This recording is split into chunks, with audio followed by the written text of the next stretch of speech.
Le 15 août 1945, aux premières heures du matin, un groupe de chasseurs américains traverse le ciel japonais dans un silence inhabituel. À près de 12 000 pieds d'altitude, le lieutenant Howard Howdy Harrison pilote son F-6F L4 avec une concentration mécanique. Derrière lui, 6 autres L4 maintiennent une formation serrée et disciplinée, tandis que bien en dessous, le Japon s'étend comme un territoire meurtri, marqué par les bombardements, les incendies et des années de guerre qui touchent enfin à leur conclusion, même si aucun des hommes dans le ciel ne peut encore réellement le comprendre. Harrison scrute l'horizon avec attention, habitué à repérer le moindre détail suspect, et c'est alors qu'une forme sombre attire son regard, une ligne artificielle qui tranche avec le paysage naturel et qui se précise rapidement jusqu'à devenir une évidence, une piste d'atterrissage. Atsugi. Sans hésiter, il active sa radio et annonce calmement à son escadrille que la cible est en vue, ordonnant à ses hommes d'armer leurs roquettes HVAR, et immédiatement, dans chaque cockpit, les gestes se répètent presque instinctivement, fruit de mois d'entraînement et d'expérience au combat. Les interrupteurs sont enclenchés, les sécurités retirées, et les mains viennent se positionner sur les commandes de tir, prêtes à libérer une puissance destructrice capable de ravager l'aérodrome en quelques secondes seulement. Car pour ces pilotes, ce type de mission est devenu une routine presque banale. Au sol, l'aérodrome d'Atsugi n'est pas abandonné, contrairement à ce que les Américains pourraient croire, car dissimulés le long de la piste et des installations, plusieurs chasseurs japonais attendent, moteurs déjà prêts, silhouettes immobiles mais prêtes à s'animer à la moindre alerte. Parmi eux se trouve le lieutenant Yutaka Morioka, officier de la marine impériale japonaise, assis dans son cockpit avec un calme presque troublant. Son visage reste impassible, mais son corps porte les traces visibles de la guerre, notamment l'absence de l'une de ses mains, perdue lors d'un affrontement précédent contre des bombardiers américains. Un sacrifice qui rappelle brutalement le prix déjà payé dans ce conflit. Dans les airs, Harrison ajuste légèrement sa position et incline son appareil vers le bas, et place son pouce sur le bouton de tir des roquettes, sachant qu'il lui suffira d'une simple pression pour déclencher une pluie de projectiles capable d'embraser l'ensemble de l'aérodrome. L'instant est suspendu. Une voix éclate dans son casque. L'ordre est clair, urgent, presque irréel. Ils doivent immédiatement faire demi-tour, car la guerre est terminée. Très vite, la stupeur laisse place à une explosion d'émotions, et la radio se remplit de cris de joie, de rires et d'exclamations incrédules. Pendant un court instant, tout semble terminé. Mais loin derrière eux, au sol, puis dans les airs, la réalité est différente. Morioka observe les chasseurs américains s'éloigner sans attaquer, et un sentiment étrange commence à s'installer en lui. Puis sa radio grésille à son tour, et le message qu'il reçoit vient confirmer ce qu'il refusait encore d'envisager. L'empereur a ordonné la fin des combats, et toutes les unités doivent cesser immédiatement toute hostilité. Cette fois, il n'y a plus de doute. La guerre est terminée. Le Japon a capitulé. Autour de lui, certains pilotes commencent déjà à faire demi-tour, obéissant aux ordres et abandonnant le combat sans discuter, conscient que tout est désormais joué. Mais Morioka, lui, ne bouge pas. Finalement, il pousse la manette des gaz et son appareil s'élance avec une détermination nouvelle, rompant définitivement avec l'idée de rendition immédiate.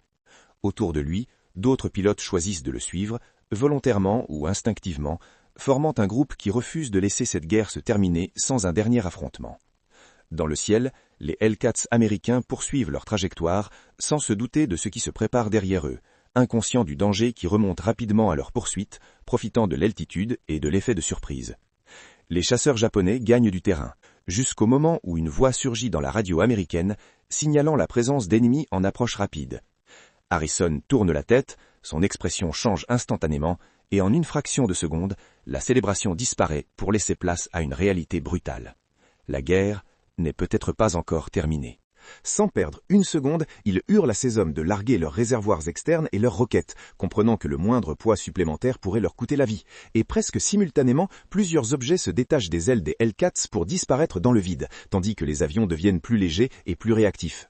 Mais les Japonais ont déjà l'avantage, car ils plongent avec près de 4000 pieds de supériorité, ce qui leur donne non seulement une vitesse supérieure, mais aussi l'initiative du premier tir, une position idéale pour frapper avant même que les Américains puissent se réorganiser. Harrison pousse alors son moteur à pleine puissance et ordonne à son escadrille de grimper pour aller à la rencontre de l'attaque, car il sait qu'en restant passif, ils seraient simplement abattus un par un, et que leur seule chance réside dans une confrontation frontale où la puissance de feu des Hellcats pourrait compenser leur désavantage initial. Puis soudain, les deux formations se traversent dans une explosion de feu, de fumée et de bruit, les mitrailleuses américaines et les canons japonais crachant simultanément des rafales meurtrières qui déchirent l'air, laissant derrière elles des traînées lumineuses qui se croisent dans toutes les directions. Pendant un bref instant presque irréel, Harrison aperçoit le visage d'un pilote japonais en passant à toute vitesse à côté de lui, leurs regards se croisant dans une fraction de seconde avant que chacun ne disparaisse dans la mêlée. La formation américaine se désintègre immédiatement en combats individuels, chaque pilote se retrouvant engagé dans un duel isolé où la moindre erreur peut être fatale, et Harrison, accompagné de son ailier, se retrouve rapidement poursuivi par deux chasseurs Zéro particulièrement agressifs.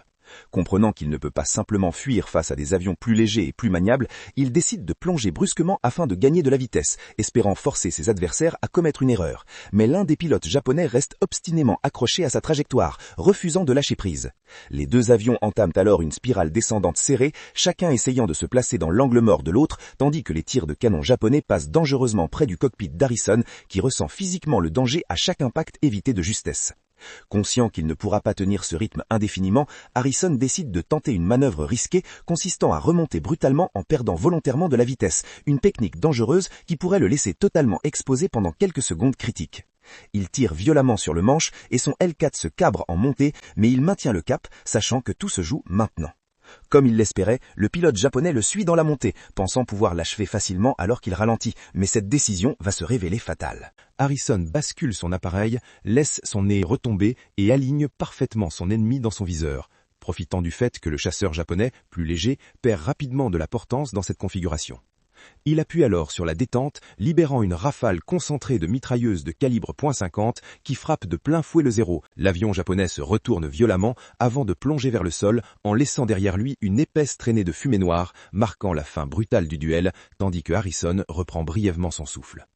Mais ce répit est de courte durée, car la voix paniquée de son jeune ailier, Billy Hobbs, résonne dans la radio, signalant qu'il est toujours poursuivi et incapable de se débarrasser de son adversaire. Sans hésiter, Harrison replonge immédiatement dans le combat, accélérant au maximum pour tenter de sauver son équipier, sachant que dans ce chaos aérien, chaque seconde compte et que le moindre retard pourrait lui être fatal. Harrison plonge à pleine vitesse vers la trajectoire de Billy Hobbs, poursuivi de près par un chasseur japonais qui reste collé à sa queue, tirant rafale après rafale avec une précision inquiétante. Il ajuste sa trajectoire avec une précision chirurgicale, puis appuie sur la détente, envoyant une rafale dense qui traverse littéralement le chasseur ennemi.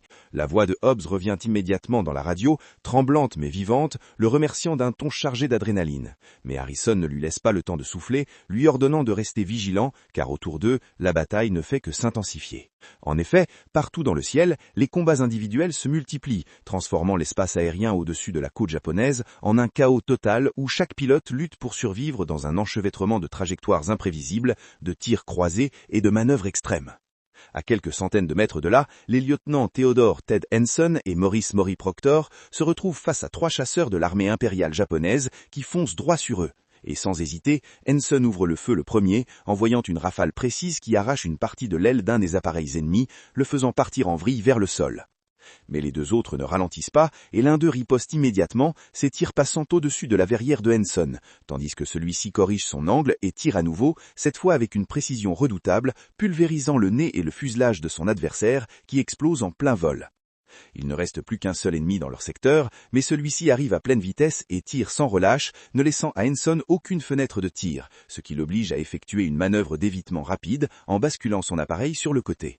Cependant, ce mouvement expose brièvement le chasseur japonais à Proctor, qui n'hésite pas une seconde et ouvre le feu avec une rafale parfaitement alignée, sectionnant littéralement l'aile de l'avion ennemi, qui se désintègre avant même d'avoir pu corriger sa trajectoire.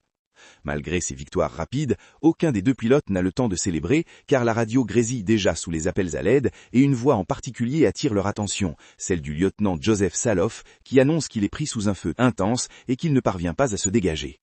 Dans un autre secteur du combat, Saloff et son ailier, l'inseigne Eugen Mandenberg, sont effectivement en grande difficulté, poursuivis par un chasseur japonais particulièrement tenace qui ne leur laisse aucun répit, ses tirs frappant régulièrement leurs appareils et provoquant des dégâts visibles.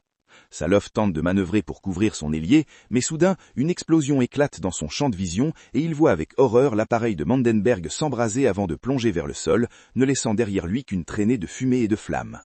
À peine a-t-il le temps de réaliser ce qui vient de se passer que de nouvelles rafales frappent son propre avion, faisant vibrer violemment la structure et déclenchant une série d'alarmes dans son cockpit, tandis que le pilote japonais derrière lui, convaincu de sa supériorité, prend le temps calmement d'ajuster ses tirs pour l'achever. Ce que ce dernier ignore, cependant, c'est qu'au-dessus de lui, Hansen et Proctor ont déjà repéré la situation et plongent à grande vitesse pour intervenir, utilisant l'effet de surprise comme leur principal avantage. Proctor se positionne parfaitement derrière le chasseur japonais et ouvre le feu à courte distance, ses balles percutant l'appareil ennemi qui commence immédiatement à perdre le contrôle avant de s'écraser en spirale vers le sol, mettant fin à la menace. Il rejoint ensuite Salof, dont l'avion est gravement endommagé, le moteur crachant irrégulièrement et les ailes criblées d'impact, et lui ordonne de quitter la zone au plus vite en direction de la mer, promettant de le couvrir jusqu'à ce qu'il soit hors de danger. Mais très vite, il devient évident que le L4 de Salof ne tiendra pas longtemps, car son moteur perd de la puissance et son altitude chute rapidement, malgré tous ses efforts pour stabiliser l'appareil. À l'intérieur du cockpit, les instruments s'affolent, les voyants clignotent, et Salof lutte désespérément pour garder le contrôle, tirant sur le manche, ajustant les gaz, essayant tout ce qu'il peut pour éviter l'inévitable. Mais rien n'y fait. L'avion ne répond plus correctement, la descente s'accélère. Et finalement, comprenant qu'il n'a plus aucune chance de sauver son appareil, il prend la décision de s'éjecter, ouvrant sa verrière et se laissant tomber dans le vide, son parachute se déployant à basse altitude, alors que son L4 disparaît dans la mer. Proctor observe la scène en silence pendant une fraction de seconde, mémorisant la position de son camarade tombé, sachant qu'il est désormais seul dans un océan immense, avant qu'une nouvelle alerte radio ne vienne briser ce moment. Des chasseurs ennemis approchent à nouveau, et cette fois, ils sont encore plus nombreux. Comprenant qu'ils ne peuvent pas tenir face à un tel nombre, ils prennent une décision risquée, grimper vers les nuages pour tenter de s'y dissimuler, espérant briser le contact visuel et désorganiser leurs poursuivants. Car dans ces conditions, la visibilité devient une arme aussi importante que les mitrailleuses. Pendant ce temps, ailleurs dans le ciel, Harrison et Hobbs tentent eux aussi de se dégager de la zone de combat, profitant d'un moment d'accalmie relative pour prendre de la vitesse et s'éloigner vers la mer, où ils espèrent retrouver la sécurité de leur porte-avions. Mais cette accalmie n'est qu'une illusion, car au-dessus d'eux, presque invisible dans la lumière diffuse, Morioka est toujours là.